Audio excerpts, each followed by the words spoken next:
Thank you for having me. I'd like to discuss something with you. There are two kinds of hungover.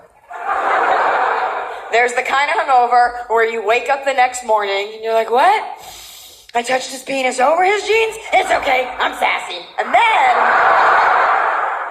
there's the kind of hungover where whatever happened the night before wasn't even your fault.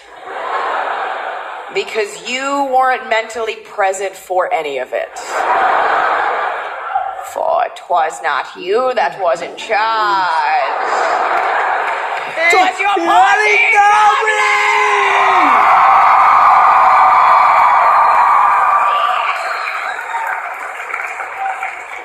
Just so you know, your party goblin sleeps in the back of your brain. For those of you that are unfamiliar with my work, she sleeps in the back of your brain and she waits on a pile of rags and regrets an old Tiger Beat magazine. She waits for the perfect opportunity.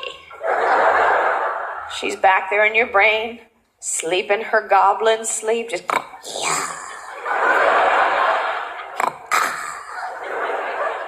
Channing Tatum, stick of butter.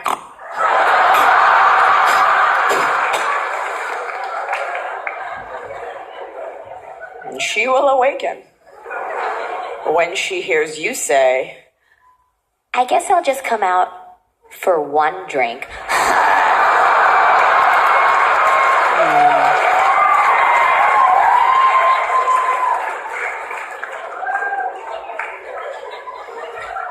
I'll just come out for one, because I have to be up early. Eat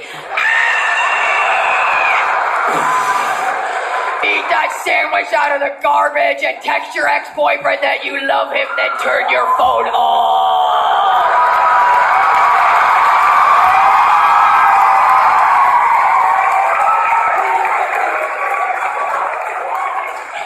And by the way, there's zero culpability on the part of your party goblin. She's not there the next morning to be like, oh my God, are you okay? Do you need Pedialyte? No.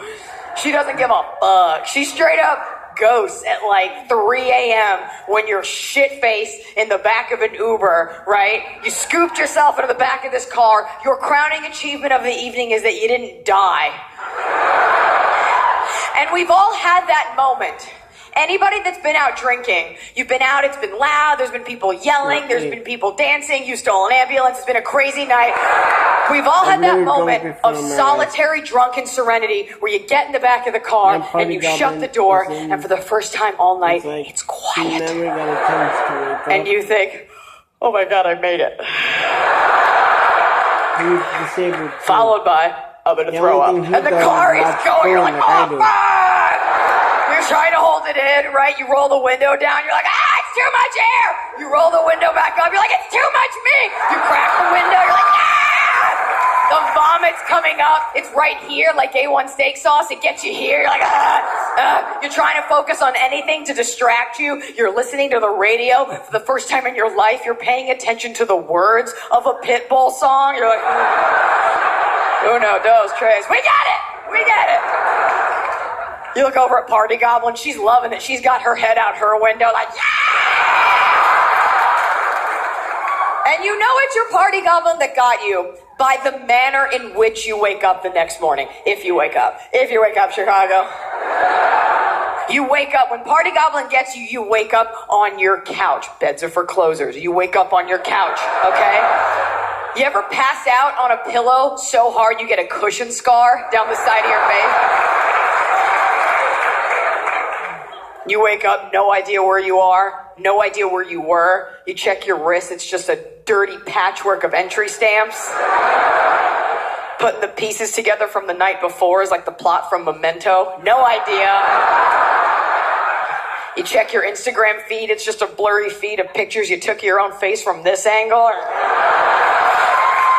It's just me and 3 girls in a bathroom in East LA, like squad goals. Who the fuck are they? I don't know, but I think I'm in the gang now, right? No idea what you did the night before. You know when Party Goblin gets you by the amount that you sleep. I slept for 15 hours the other day. I slept so long, my muscles atrophied. Okay, I turned to fucking stone. You ever pass out with your full body weight on your hands? Like, no blood in, no blood out. Your hands are just purple, bloated flippers. I slept so long, I almost died. Like, there was a point at around 4 p.m. where my soul was like, should I just go?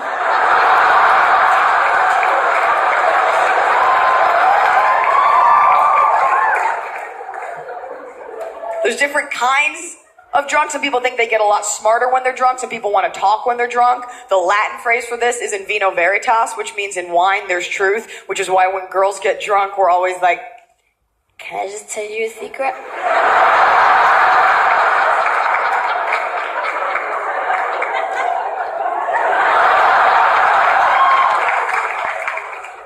I don't have a neck. And I don't really make a lot of drunk mistakes, but I worry when I make dumb decisions when I'm drunk for this simple fact. In my group of friends, I'm the alpha. I decide what we do, obviously. I pick the restaurants, I pick the bars, mostly because no one cares, but I am the decision maker. And what worries me is if I'm doing stupid shit when I'm drunk, what hope do the sheep who I lead have? That's my example. So this is the story of one such night. So we were out the other night, and we were shit canned. Like, the kind of drunk where you can't even read. And then you realize it's because you're in Chinatown.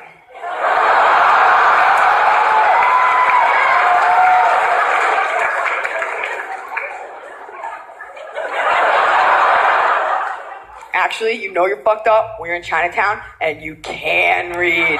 Oh! Ancient secrets, not so hidden. So, we're drunk and we're walking through Chinatown and we walk into a bar. I'm reticent to say that it's a club because I'm 33, but there's a dance floor and a DJ and I had on like a little bit of body glitter. Okay. Right about now, you're probably wondering, Eliza, why are you wearing body glitter? I will tell you, Chicago, because my date was late to pick me up, gentlemen. You need to know this about women. When we get ready, we have a list of things we do to reach our most attractive point. There is an apex, nay, a pinnacle of beauty that women reach when they're getting ready. And every minute you're late to get us is one more minute we spend doubting ourselves, dicking with our makeup, and we get incrementally uglier as time goes on.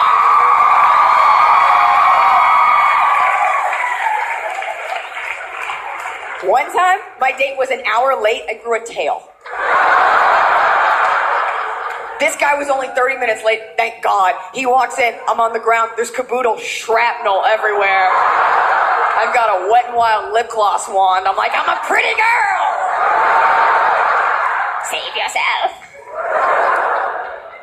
But what happens is we have time. So we start to add things, doubt ourselves. That's where I found that glitter. I think he's not here. What's this? In hindsight, it wasn't body glitter. It was straight up craft glitter. But I was like, I'm gonna put it on my face, make it dainty. Do you ever feel that? Do you ever feel that you can make something work? Do you ever feel that because you're not trashy, you can pull off doing something that's trashy?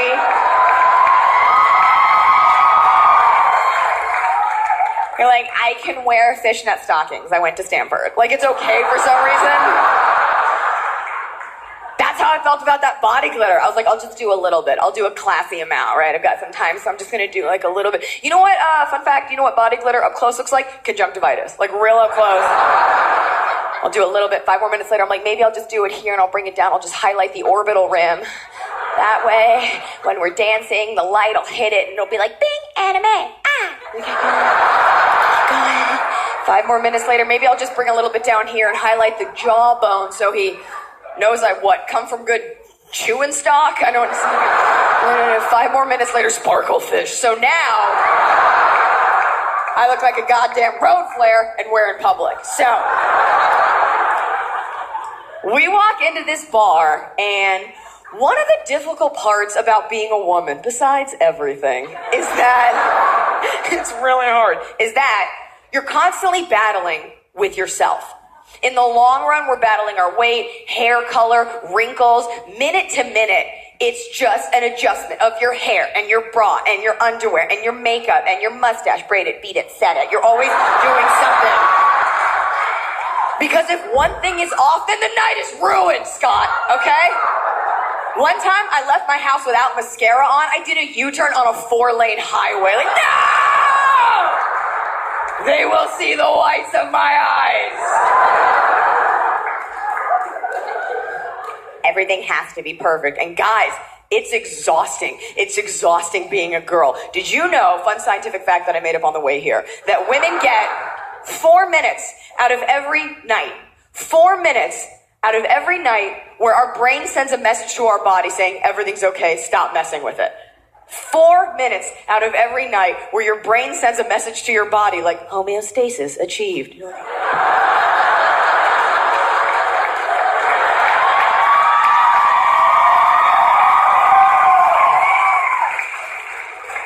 and the rest of the time, it's just mayhem. Everything has to be perfect. So, we walk into this bar. My first thought, I gotta fix my lip liner. Now, I'm not even a big lip liner wearer, but in that moment, 'twas everything.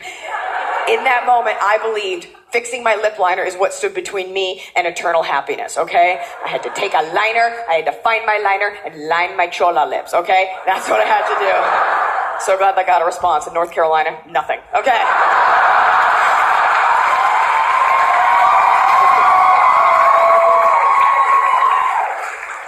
Had to fix my lip liner, had to be right then.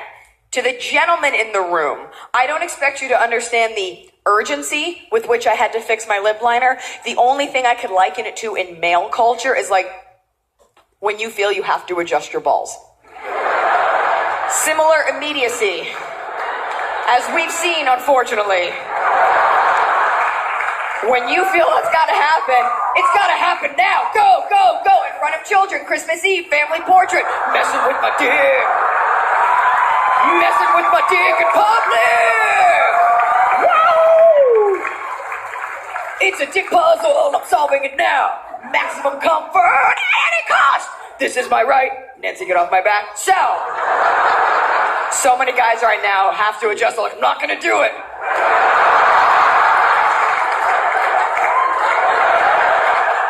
I believe that's what Elvis was doing. Makes sense. I noticed it. Needed my liner down. You understand that I needed it, guys, okay? Needed the fucking liner. That means I had to find the liner in my bag. She had a pink streak in her hair. However, I had a big bag. There's a very specific way that women will search for something when we have a big bag. What do? You take a designated search claw and you plunge it.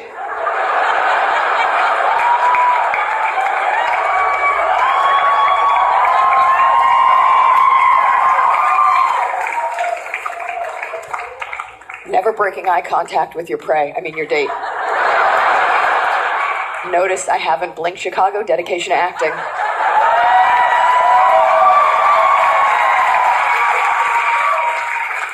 The constant eye contact being a reminder that, yes, I can multitask and keep talking. I'll make a great partner, marry me.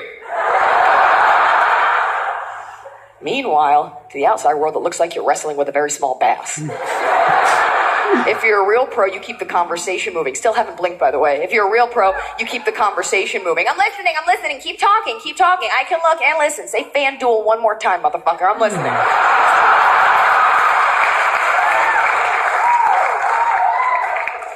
You're digging around in there. Meanwhile, as a woman, you're having to come to terms with the 7th layer of hell that is the bottom of your bag. It's just a graveyard of dismembered pens. There's coins. Why is there always a Nature's Valley granola bar crumbled?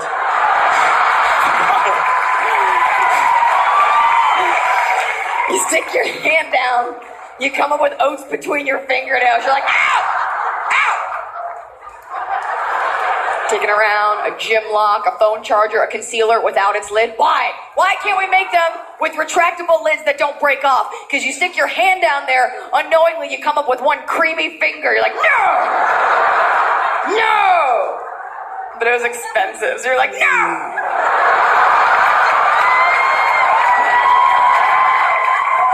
So now you look amazing. Keep looking. Bits of paper, a sock, keep looking around. Tampon out of its wrapper. Maybe I keep it. Nope, I'll get sick digging around. If it's out of the wrapper, don't keep it. Sometimes it's like, oh, just don't blow on it, and then you're gonna get dysentery. You'll never finish the Oregon Trail.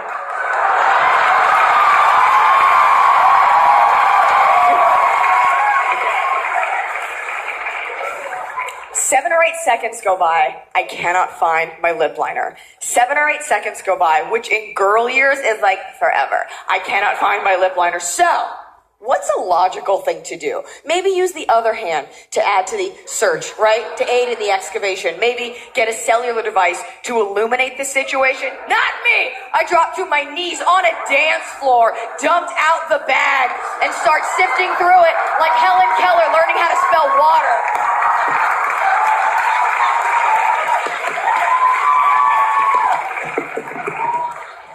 Fun fact, girls, if you want to let people around you know that you're absolutely not on the same mental playing field as them, a great way to do it, I found, is to dump out personal property onto a shared communal space, because what that immediately lets other bar goers know is, I don't give a fuck! Where is it? This body language, this feral raccoon-like body language was enough to alert the door guy. You're a door guy at a busy nightclub. You got a lot to deal with. However, he found my witch over a cauldron behavior threatening enough to leave his post, flashlight in hand, and walk up to me. He was a big guy. He was like 6'8", black guy, good looking. I had to say he was good looking. Because I said he was black.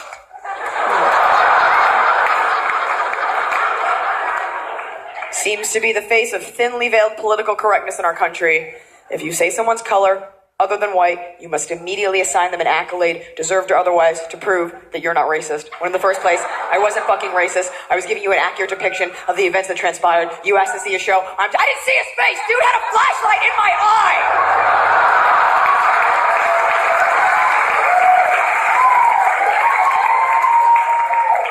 I can tell you this much, black, white, or other, there's no way he was going to be hot. He's 6'8". They get weird looking after a certain height, okay?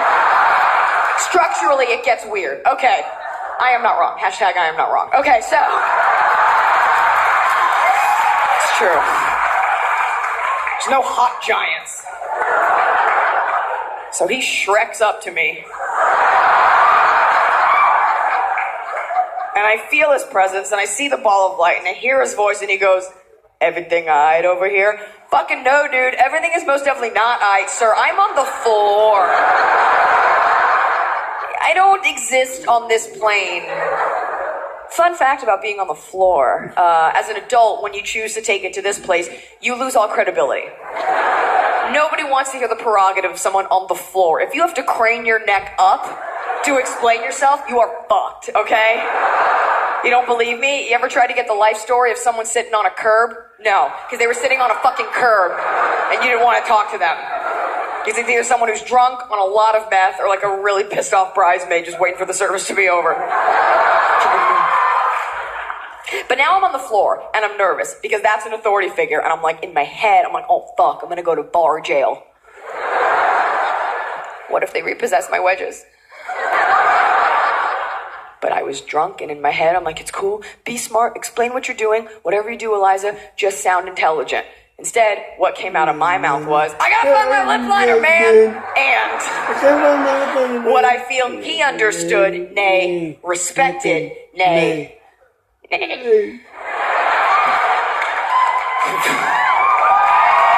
like her sheep thing. It's adorable.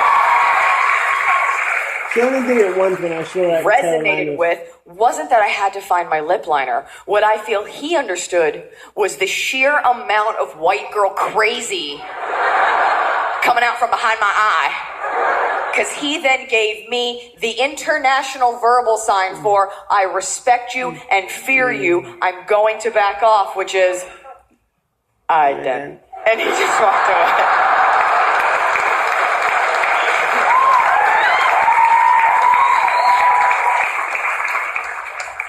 I never found my lip liner. It was like in my other bag. I didn't like that experience. I didn't like being on the floor. And I didn't like being on the floor for a very specific reason. As a woman, I didn't need a reminder of how vulnerable women are on a day-to-day basis. Being on the floor is a very vulnerable place. I didn't need that reminder. And women in our society are vulnerable by virtue of the fact that we are physically not as strong as men. That's the root of the issue. That's the root of the oppression. And that's the root of oppression for any side of war throughout history at any time. One side was stronger, they get to make the rules. Do you think for a second that if women were physically stronger than men, we would have waited for the right to vote? No, they would have taken them. They would have taken, It's 1910, some jacked up housewife is just putting up weight in her garage. She got a shaker of horse testosterone and creatine. Her little husband comes in, he's like, you're not voting. She'd be like, out of the way, Jedediah.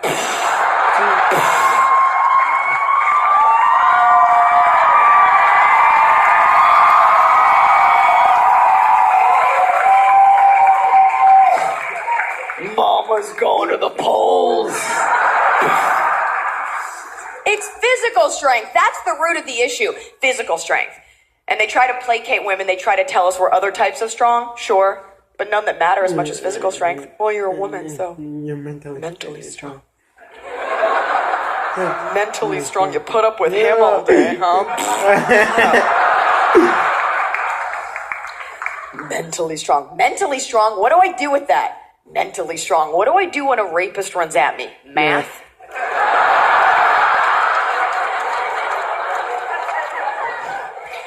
It's physical strength. Physical strength is a strength that counts when it comes to protecting yourself. And women are only naturally, physically superhuman strong when it comes to two things. The first is a recent one, and that's CrossFit, which, it's enough, by the way, it's a cult. Okay? It's insane. It goes Scientology, CrossFit, people without celiac disease that don't eat gluten. It's a cult, okay? It's enough. I can deadlift 600 pounds. Cool. What Starbucks do you work at? Like, what do you go guard a village? Join up. What are you doing with that muscle, that horse meat? The workouts that they're doing, it's all snake oil, I believe, okay? Push-ups, sit-ups, pull-ups, the foundations of a military workout. These are applicable in the rest of your life. Instead, they got a father of 6 in there at 7 a.m. before work flipping a monster truck tire. Why? When do you need that? When do you need to know the form for that? What post-apocalyptic guerrilla playground are you going to find yourself in? Why don't we just give you an empty suitcase to throw around your cage, Peaches?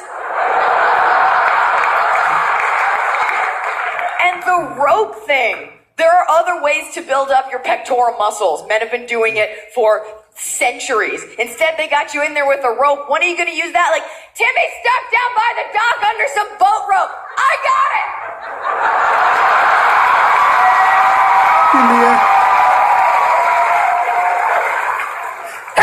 And the only time that women are naturally, exceptionally physically strong is when it comes to childbirth. And that's amazing. Yes. It'd be amazing if those were all men with like really high-pitched voices.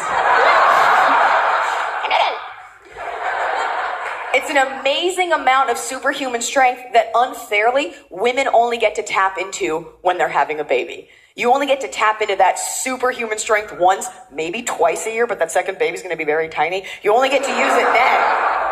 That's a disproportionate amount of strength. Mother Nature's playing a cruel joke on us. Do you know how many pounds of pressure per square snooch inch it takes to deliver a baby? We're not even using our hands. You're like Python-like digesting a goat. Get out of there. Using fucking grit and rage and like a mother's love, but just Sparta! Just fucking going. You can do that with your body, yet the rest of the year we have trouble not doing push-ups on our knees. That doesn't seem fair. We're only exceptionally strong when it comes to children. We have something called mama bear strength. So that means when your child is in danger, your child, someone else's child, sorry, Junior, your child. Lift that piano off your legs yourself, okay? I'm not your mama. When your child is in danger, in that moment, through adrenaline, you could develop superhuman strength and save that baby. So if your child is trapped under a car, you can go ahead and flip that Buick like an orangutan, like no problem. Yet if you're a single girl walking alone on a Saturday night and some maniac runs at you, what's your defense? Like, no, 2 + 2 is 4.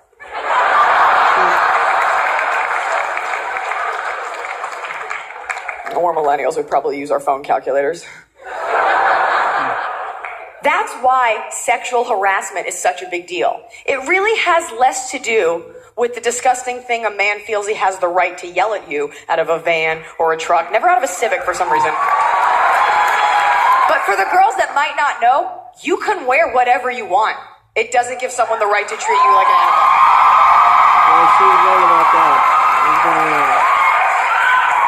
You can wear whatever you want. You can leave the house naked. You will go to jail, but you can do whatever you want. But it has less to do with what a man is yelling at you, and nobody wants to say this, but I will. What it has to do with is the underlying notion that if that man wanted to act on it, he could. And if you don't believe me, every girl in here knows what it's like. A guy yells something disgusting at you, and because you're strong, you yell back, right? He's like, oh, nice tits. You're like, fuck off! Immediately followed by, what if he kills me? Like, there's that moment. Hoping to God that your bark was big enough that you don't have to take a lady bite. Being sexually harassed is the worst. I'm sorry. Let me rephrase that. Being sexually harassed by an ugly guy is the worst.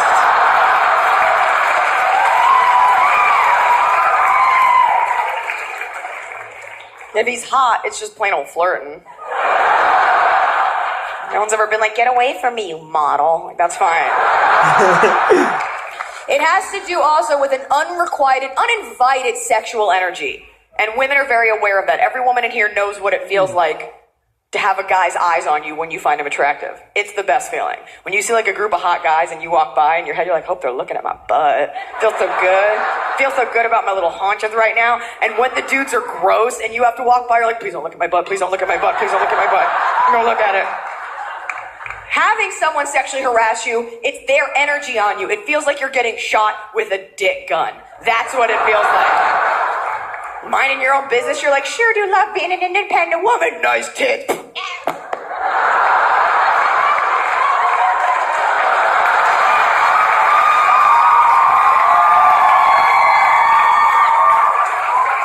one thing I always get about comedians, oh, he got a boner for free. Why don't they talk about us? And by us, I mean... Women have to think about these things. It's hard being a girl. I haven't been a guy in like a while, but it is difficult. It's difficult. And we're constantly questioning ourselves. And we're constantly being told that what we feel is wrong and how we look is wrong. And we tell it to little girls, and it sticks with us. Take a man and a woman shopping. Nothing will fit, because fashion is the enemy, for sure. But nothing will fit the woman, and it's for negative reasons. And nothing will fit the guy, and it's for positive reasons. Take the woman shopping, nothing fits. My arms are fat, my thighs are big, I'm fucking gross, I hate my body. Take the guy shopping, an average man of average build, 5'10", 170. Nah, I can't buy off the rack because my shoulders are so abnormally broad. I'm told for my height, my waist tapers at such an Adonis-like angle. My dick is so girthy, I can only wear Jangos. fought for me. Trust me, I've been on Merch.com before. It's a good thing. Nothing to come of it. Women are told to change. It's okay if men are the same. That's why we have stereotypes. That's why you got the stereotype of your grandpa. I sit in my chair, I drink my beer, I got the remote, I got the clicker, I fought in Korea, don't fucking talk to me, right? I'm not moving, you move. Women aren't like that, right? What do women do? I'm taking a class. Love classes. I'm learning more about Cheryl. Cheryl. I'm meeting Cindy for the first time. Cheryl, she does Cheryl on There's two women in this monologue. There's two different women. Which I do. I'm learning to breathe. I'm getting a sense of myself. I'm canning my own beats. For no reason. I live in the middle of a city. I just thought it's just her I wanted to connect. I'm canning my own shit now. I put it in there. I let it solidify. I make jewelry. I sell it on Etsy. It's nice pocket money. I'm learning about myself. I'm learning to breathe. Cutting my own hair. I think I said this earlier, but I actually saw a lot to make my own tea, putting the hair in the tea. I drink my hair. And I actually got changing. Her autograph. I always want to change a little bit, and right? A picture with her. Always want to lose a little bit of weight. Always, no matter what your body looks like. Just want to lose like 5 pounds. We think that's the answer. Just want to lose like 5 pounds. Just want to lose like 5 pounds before lunch. I can only so I can eat more lunch. I can only record 9 more minutes, guys, because my phone only allows me to record 40 minutes. So, you know what? Because we think being skinny is the answer, right? This into 2 videos. It's not even enough to be skinny, is it? Not even enough to be thin, is it? You have to be the thinnest. And when I'm done with that, I'll record. When I'm done uploading this. You don't believe me? Look at any Instagram picture of more than 4 women. I'll record. It's a fucking pose off. I'll record part 2. Dudes don't care. They'll turn around like gorillas mid-meal. Like this goes on for an hour and picture. I don't care. And I can only have 40 minutes. Girl that's like a Mr. Universe, just like fucking line up, make it pointy, concave, make it fucking pointy, later on, neck vein, look at the motherfucking neck vein, hamstring. I really have an opinion on it. I really want you guys to feel my opinion on it because she talks about dating world for women, but no one, like I said before, no one ever. It's not enough to just be thin, right? You want to be the kind of thin where your friends are worried for you. Because I found out through stories online and YouTube videos that, the only time we ever get to have a relationship is so thin. Is if the guy or the girl stalking around Gap kids. I wear you large, thank you. Right? Fucking fever for days. Right? Mr. Peanut Legs coming out 6 seconds ahead of you. Like an R. Crumb comic, but thinner, right? Just walking around, baby stegosaurus spine, clothes hanging like moss off a willow tree, a fucking clavicle you can serve soup out of. Yeah.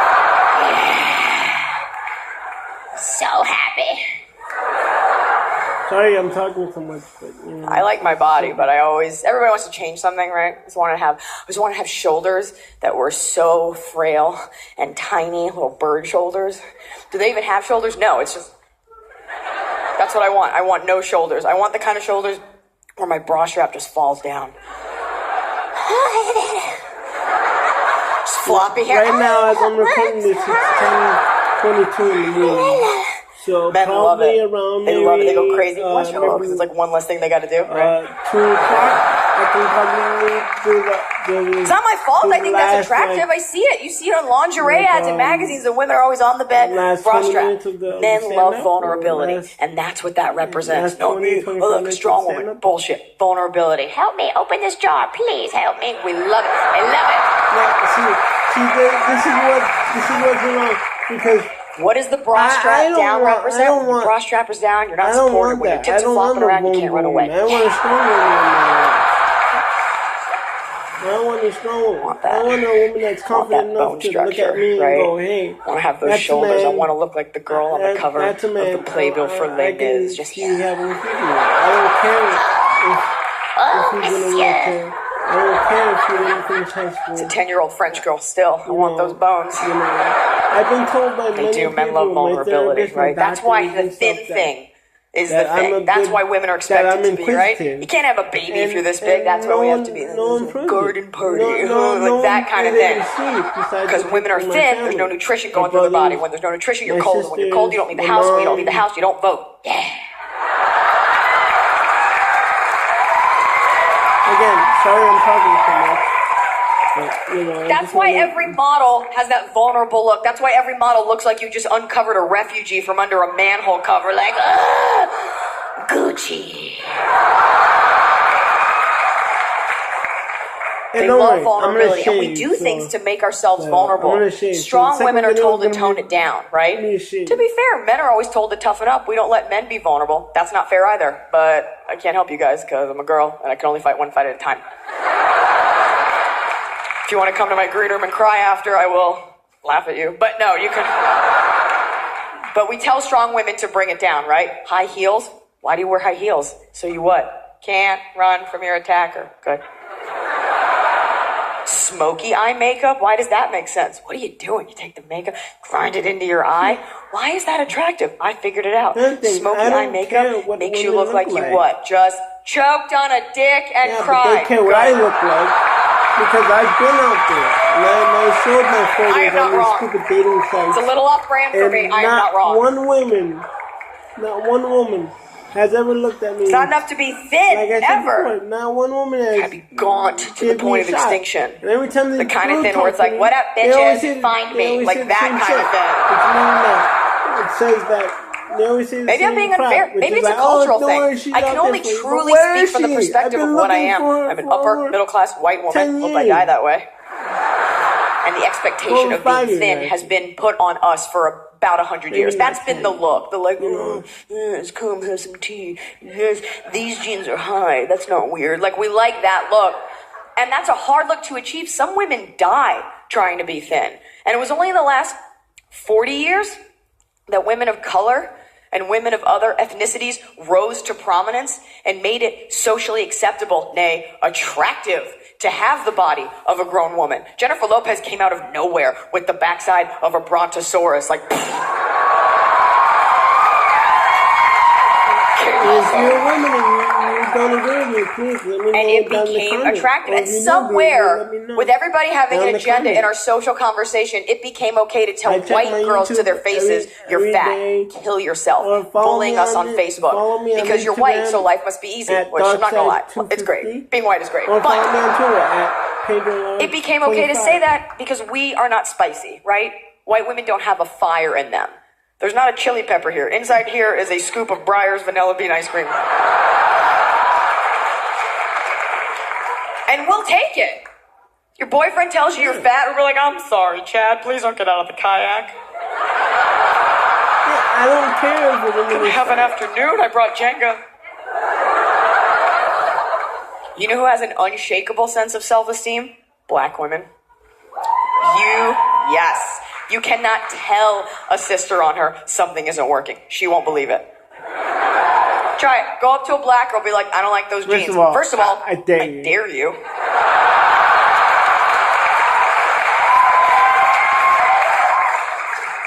It will not rattle her for a second. Be like, I don't like those jeans. She'll be like, bullshit, I see you looking.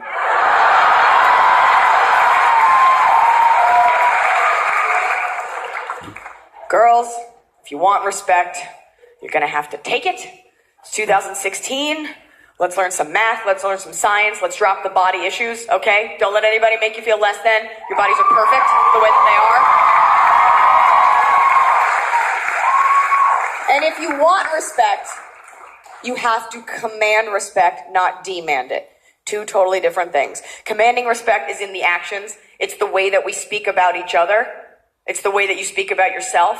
If your whole agenda is to be sexual and confusing being sexual with empowerment and talking about fucking and sex all the time, thinking that that's the reason that women are empowered, you're fucking wrong. It comes to the way you treat yourself. Don't call each other whores. Don't call each other sluts. Because when you do that, society looks at you and they say, oh, it's okay to talk to women that way. You teach people how to treat you. Let's get rid of the phrase walk of shame. What is that one? What is walk of shame? I don't understand that. I've never had a walk of shame. What could that be? Walk of shame. What's there to be shameful about? What's the shame in the fact that he and I went out, we both had the same amount of vodka sodas, he got too drunk to get it up, so he passed out, then I used his credit card to buy like $100 worth of Chinese delivery, then I stole his golf clubs.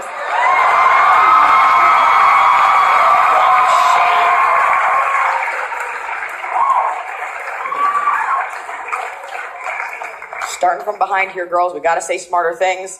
From now on, let's make a pact. From now on, I don't want to hear any more women talk about how they want to be mermaids.